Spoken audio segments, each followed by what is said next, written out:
But there will always be women who have worked their way up, who will get their edge, their foot into the door, and will be strong enough and resilient enough to battle those first few years, whether it's 5 or 10. Because Panchayat reservation has shown us that took 25 years. This is not going to take so long. This will take maybe 5 to 10 years, which is actually nothing in the life of a nation. And you will have a lot more women's voices. But let's also be a little careful here. Not all women will be advocates for other women. They may be advocates for themselves individually, but not always advocates for other women. Human beings today are very wary of competition. And again, this is regardless, this is across the board. So while a reservation is needed to make sure that women's voices are heard more at the decision making levels, much like we have said that you need to have compulsory a woman on every director and every board, a women director on every board. So now you will see that there is training available for women to be more participative and better performing directors. That will come for parliamentarians too, or women who are assembly MLAs. So I think that even if we can't agree on 30% or 33%, we should at least start with 20 to 25%, which is not that much of a big deal. At the moment, I think we have barely 11% women in parliament, and this includes people like Jaya Bachchan, etc., who are nominated. Elected women are far fewer. So I didn't mention Jaya Bachchan to be controversial. I'm just saying there are many women who are not actually political in that sense, who are members of parliament, which is fine. I mean, if that's a minuscule thing because of the work they've done, etc., or if there are people who are nominated to actually bring up the issues of the people of the sector where they work in, like the lady from West Bengal did, to give her credit, even though she's a TMC MP. She actually said that the film world must be given, the government needs to give many things, beginning with pensions and insurance, etc., to the poorer people, the spot boys, the daily wagers in the industry. That is also a very good thing.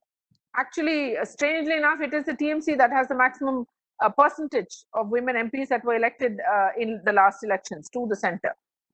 Mamta made sure of that to give her credit for it. But I think we will need reservation across the board to be able to, bring women at least to 30% in parliament. Ideally, it should be 50%. We have 48% of the population, 49% almost. So ideally, it should be 49, 50%, but that's a long way to go. But there are African countries where the reservation is actually more than 50%, and they have done a remarkable job in governance when it comes to social indicators, especially the UN charter that we have been given.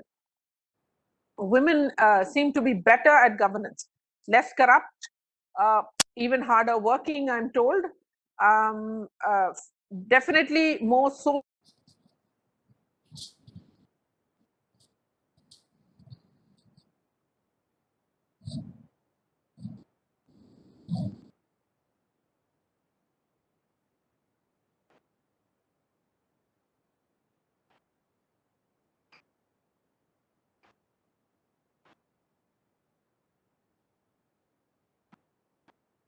Okay, I'm back. I'm sorry, electricity was, just went for a toss. Electricity got cut. Can you all hear me again?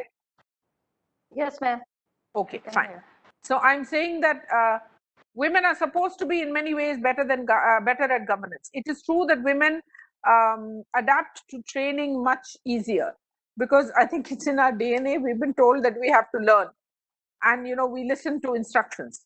So when I met women from this particular African country, I was surprised to hear that they actually have statistics. They change what I said, disaggregated data that is needed. They change their system to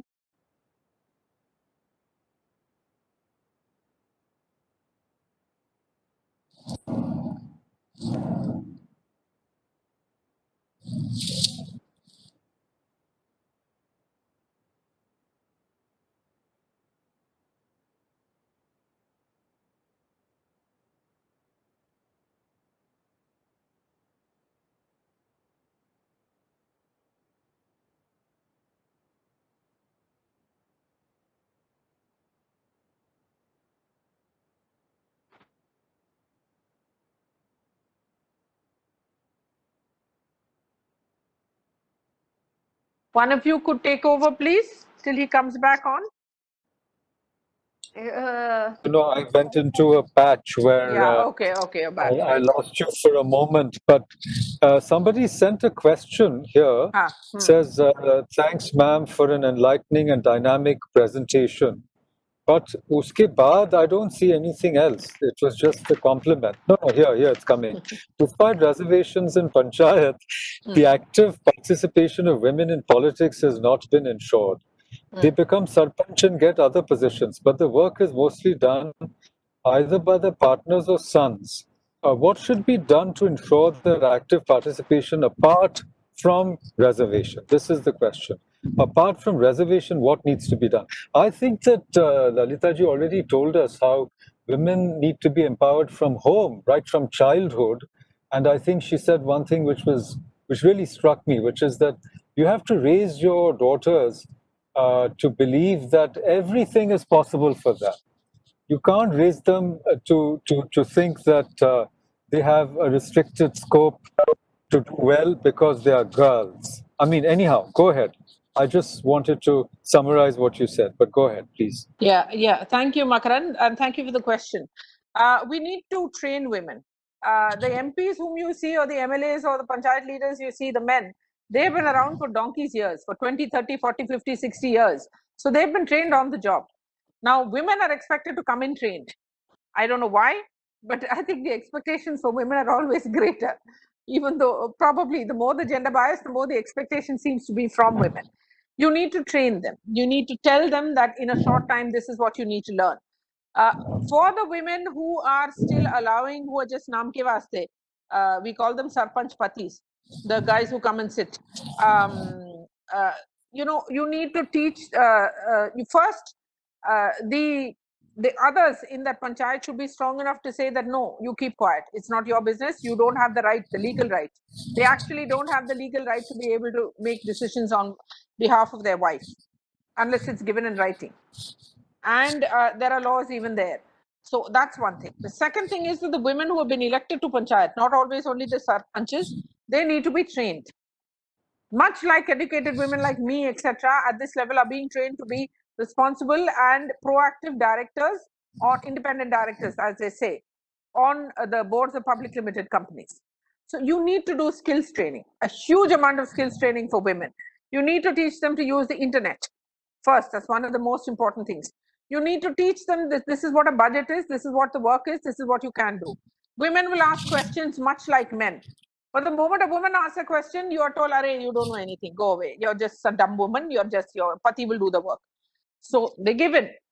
But you need to do training over and over again. You know how often the bureaucracy is trained? When you get into whether it's the Forest Service or the IPS or the IAS, especially IFS, you get retraining. Every job you go to, you're retrained. They have different words for it. I mean, a different nomenclature forever. But every job they go to, they have to go through an orientation. We don't do this for our panchayats. We should, especially for the women. So aside from the reservation, I agree there has to be skills training. Skilling is not just about making clothes and weaving and cooking and the more daily wage sort of jobs. Skilling is as much, if not more, for jobs at the higher level: administrative, bureaucracy, politics. When you go into Rajya Sabha or Lok Sabha, you don't know anything about how parliament works. You learn on the job. Many of us are actually trained. Many of those, I have done some training for them. We do orientation for some of the women MPs and tell them these are the problems you should be talking about in your constituency, or you should try and find out about in your constituency. Not always to do only with women, but to do with people in the constituency. Everybody needs training on the job. These people too need training on the job, whatever the job may be. In politics, it has to be about politics. Politics is a very tough, very ruthless, and and if you're an honest person, a very thankless job sometimes, because there is so much expectation from you, and it's so much of it is about money, and the system is so corrupt that for an honest politician, it's very, very difficult to navigate the corridors of politics, not just the corridors of power. Today, at the upper level, you will find corruption has decreased, but in the middle and the lower levels of the government, it's still very bad. I can tell you this very frankly. Yes, there is change coming in slowly, but like all change, it will take its own time, and there's so much resistance to it that it will take place slowly, not very fast. But reservation and training.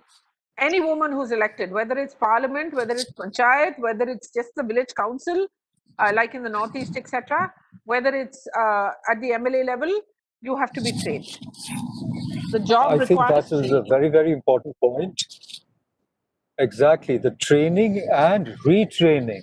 In fact, Yes. I would say it's important that it's not just for women; it's for all of us. For everybody, I yes, mean, we across the all, board. yes, and we are not doing enough of it. You know, No, we're not. even the NEP, NEP has talked about it, but yes. we have to create a society which has lifelong learning. If you really want to be a knowledge society, as ancient Bharat was supposed to be, we need lifelong learning. Otherwise, and I'm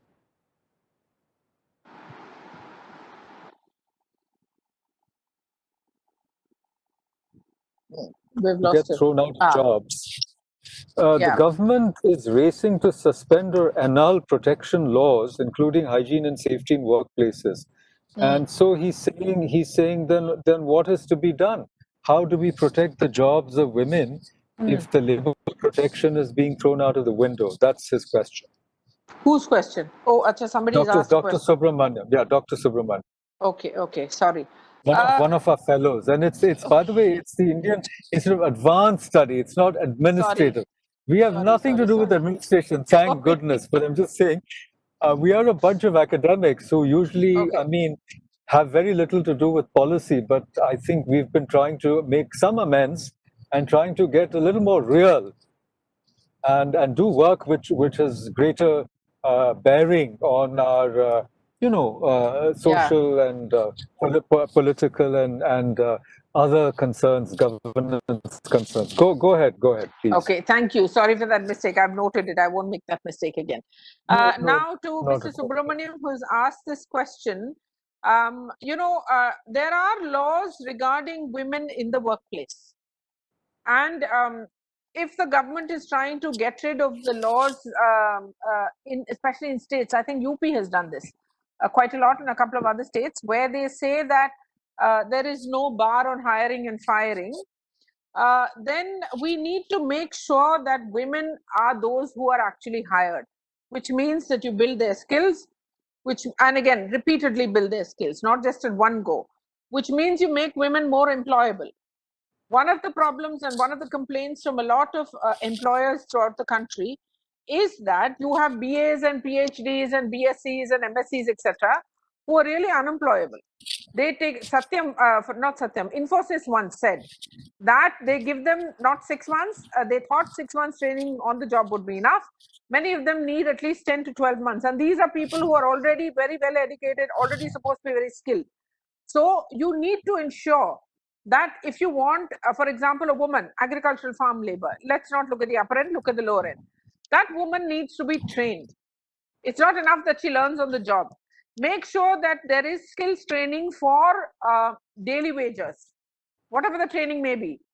If it is just financial management in a small thing, if she's starting off with a nukkad dukan, potikade, as we say in Tamil, right? Make sure that she has the financial skills to be able to make a go of it. If she has to do, she doesn't need to do balance sheet balancing and stuff like that, but she does need to do stock management. Many women instinctively know stock management because they've learned how to manage their households. But no, if she needs skills training, give it to her. If you think that women are going to lose jobs in the formal sector, make sure they have the training. Women are extraordinarily competent. The assumption that if a woman is trained, she will not be able to compete with a man is very wrong. Very often you will find,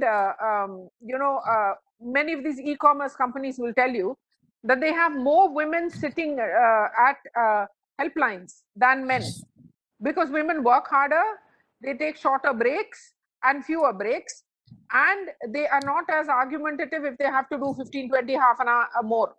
They won't immediately say, I want overtime. So a lot of women have a lot of advantages. We need to be able to tap those advantages. we need to be able to skill them, make them employable. And believe me, any employer today understands that what is important is productivity. And if productivity is there, then you will find that these risks go down. Nowhere will you get 100% guarantees. But if women are to be on par with men, you give them the same advantages, what we call access, you will very often find that women end up doing better than men. Right, right. Any other questions? Do people want to raise other questions? You can unmute and ask directly. That might be also a good way to interact with Lalitha ji directly. Go ahead. You can you can raise your hand if you like, and or simply unmute your mic and try to pitch in if you want to. I think I can see most of you in the grid view. So if somebody wants to say something, you can pitch in.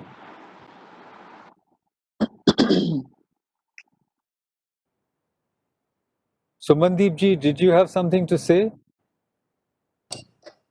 Sir, I already typed my question in the chat box, and you asked. Okay, but can you just read it out?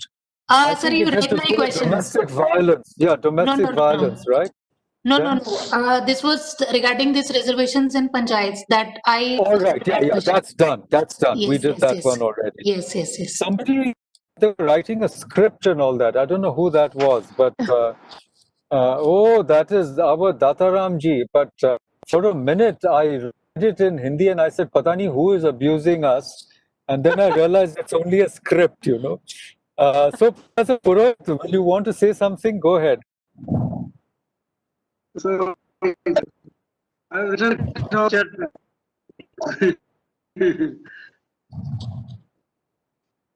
Sorry, सुनाई नहीं दे रहा है आपकी आवाज नहीं आ रही है शायद हाँ I think try putting off your camera, then sometimes it's better. That's right. Me, I have written a piece of a script where a drunkard husband is beating his wife and the wife curses him. कि तुझे corona हो जाए, तू bed पे चला जाए, तेरे मरते समय तेरे सामने यार रिश्तेदार कोई भी ना रहे, सिर्फ डेथ सर्टिफिकेट की फाइल रहे, और मरने के बाद तेरी मुखाग्नि कोई ward boy they. But you know, Professor, the truth is that most women will not say this to their husbands in India, at least I know. Yes, because absolutely. I'm not saying because it's right or wrong, but also because their own prosperity and their own standing in their community is tied to their husbands. We don't yet treat single women well in this country. So true. You know, one of the things I found interesting about the dialogue, though, is that this Corona Devi has been invoked on the side of the, abused woman. Yeah. And usually you see many of the Devis, they turn angry. And then there's nothing that you can do to, escape their wrath. I remember the story of Kannagi in Kannagi in, I think it's the great Tamil epic, Shilapadikaram, where all of Madurai, Pumpuhar is destroyed because of the anger of the woman. So here, I mean, it's interesting. I don't think Corona is discriminating, but it does seem that women are less affected. That's what the statistics are. They have better resistance. Men are the ones who are dying of Corona in much higher numbers than women. I think at least the death rate of men is 20-25% more than that of women. It is. In India, it is. I don't know about throughout the world, but in India, certainly. All over the world, yes, from what I have gathered. Wonderful. Does anybody have any questions? I don't want to hurry you up, but otherwise, I know that Lalitha ji's time is extremely precious. Thank you. No. I was told till 5, so I have no problem. But if anybody has questions, can I ask one more question? Sure. Yeah. Sumandeep ji, go ahead. Dr. Kaur, go ahead. Yeah. So, ma'am, my question is related to the situation of women who migrated from cities to their home places during the pandemic.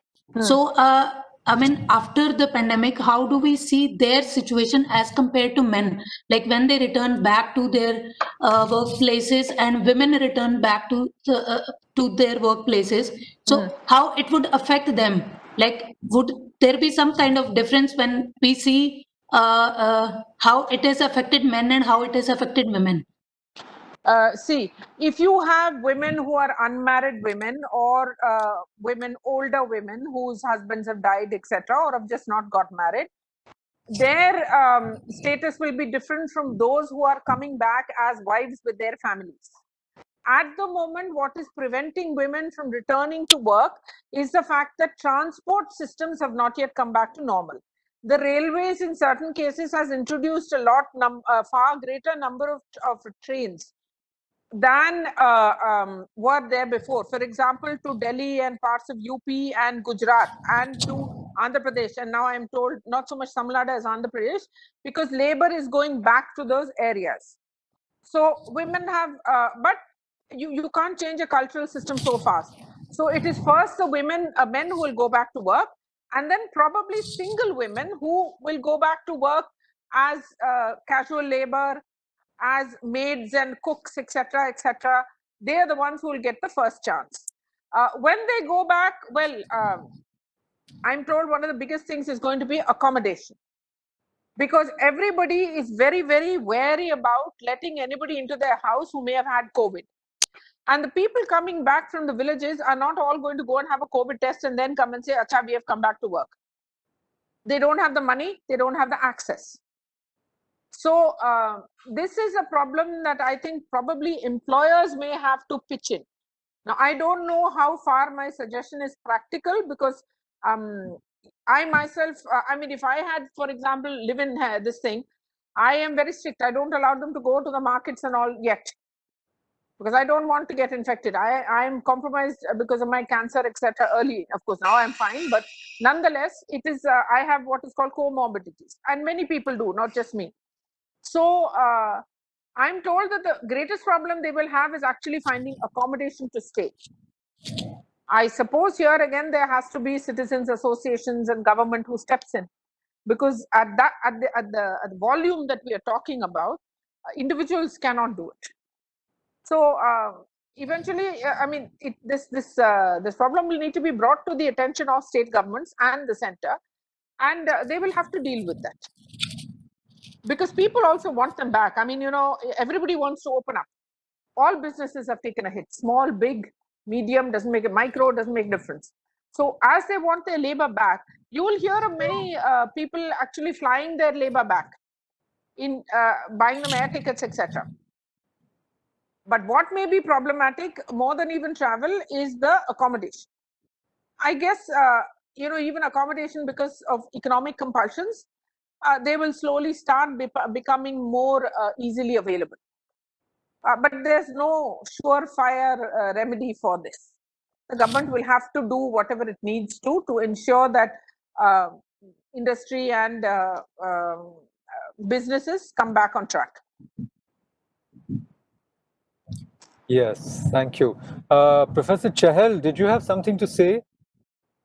I think Professor Chahal wrote me a mail where he talked about the social stigma of the coronavirus, and he talks about a society like ours, which is very quick to stigmatize people, you know. Yes, yes. And he himself is a very eminent, what we may call a Dalit Brahmin. He has come from that background, but he's done extremely well. And I'm only quoting him. I'm not attributing anything to him. So go ahead, Chahal Saab, aapko kuch puchna hai to please go ahead. The first thing is that I had hesitation on your using the term Dalit Brahmin for me. Okay. I agree. I actually agree. Sorry, Makaraj, but I agree. I think no, he himself used it. That's why I didn't put it. And actually, the expression is by Sharan Kumar Limbade. Okay, and he gave a talk on his biography. Yeah. And that is where it came up. But the point is that he has risen to that status of being a professor, and he's doing a certain kind of job. That's how I meant it. Anyhow, go ahead. Go ahead. What are you saying? Go ahead. Sir, thank you. Thanks for your complimentary remarks about me. And my question, actually, I have put my question in the chat box. So please read it. Okay, hold on. Okay, I didn't see it. I'm sorry. Chat box. Chat box may. But now that you have the mic, why don't you just tell us what the question is? Oh yes, you have rightly stated that women have really helped us to fight with the challenges created by the pandemic in rural India. My question is, what to do to support and give relief to the common women, particularly working classes? That is Dr. Chahal's question. What relief can be given to the ordinary women of our villages who belong to the working classes and who have been really hit hard by the pandemic? You know, one of the first things I said was that we should be able to see that they have childcare centers. At the moment, since schools are not open, maybe these schools could be used to just 1 minute. Tell them I'll call back. Sorry. Maybe these school areas could be used as temporarily for children to be sent when mothers go back to work. I don't think women are going to go back to work full time immediately in the villages. Agricultural women have been working anyway, so they have found their solutions. I don't mean to sound callous. I'm just putting facts before you all. But for women who have migrated back from the cities to the villages and are going to migrate back, they will the first thing they will need is to be able to have a place where their children can be taken care of. Yes, that's very important. But the other stuff women do you will really manage. find that happening? Anganwadis and all are there, but I don't think there's enough support. You see, even today, you see migrant women. They have little babies strapped to them, and they're still working on construction sites. So I think in terms of providing, I mean, the creche itself is such a huge. But I know that well-off companies are doing it. They have daycare facilities right in their campuses in places like Bangalore. And I know that the government is giving maternity and paternity leave. So I think government employment generally has many more safeguards, compared to the private hire and fire situation. But this is how, as you said, once you start digging deeper into these issues, then you just see that there's so much to be done, and we are just scratching the surface, honestly. This is why I said women's voices from top to bottom need to be heard. Precisely. But I think you also said, I mean, the reason I brought in Dr. Chahal, because he wrote this email. The point is, as you said, nobody wants a corona recovered person also to be around them. Forget about corona positive. Yes. And this fear, this phobia is going to affect very vulnerable people. Like, see, if I'm a maid servant, I go to 5 houses, right? And suddenly I test positive and I lose all my employment. And even if I'm recovered, people are going to stigmatize me. So these sorts of now, if you're well off, you can afford a live-in help. But for many people, they go to many houses, 3-4 houses, and then there's so much fear because they say, "Oh, you've come in contact with 10 different people," whereas we can't take a chance, So these are issues we have to work on. And you rightly said that one of the most important aspects of activism is messaging. The right messaging will help people get over these fears because Indians, as you rightly said, it's paradoxical. Now, I'm in Chandigarh, I'm near the airport now, and people are wandering around without masks. And on the other hand, the moment they hear that someone is positive, then they're going to harass those people, So this is our paradox that we don't observe, whatever these self-disciplinary, guidelines are. And then the moment we hear someone has contracted, as if it's their fault, it's a pandemic. We are in a community transmission phase. There's more than This is what I said, that our Black absolute people who lack got of this. civic sense. Exactly.